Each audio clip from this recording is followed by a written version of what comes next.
The body of this young man did not decompose, and even 12 years later, it still appears perfectly intact. Let us explain to you why this completely defies science. In 2006, doctors diagnosed 15-year-old Carlo Acutis with acute leukemia.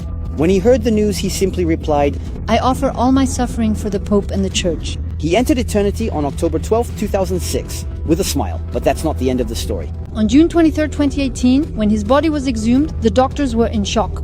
All his organs were present, no visible decomposition. His face was almost intact. Normally, a corpse decomposes quickly after death. But why not him? Who was this boy? Carlo loved God from a very young age. At 7 years old, he made his communion.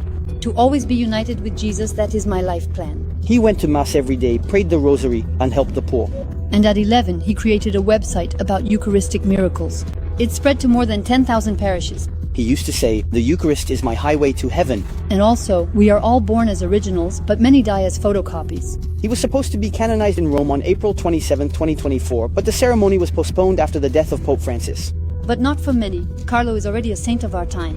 And for us, he is a role model because we too chose to leave everything behind to evangelize full-time on the internet, just like him. He is the patron saint of web missionaries, and we entrust our mission to him. So it's true that his body is not completely incorrupt, but it is intact. That means all his organs are intact, and that alone is already supernatural. If you want to discover more treasures of Catholicism, then subscribe.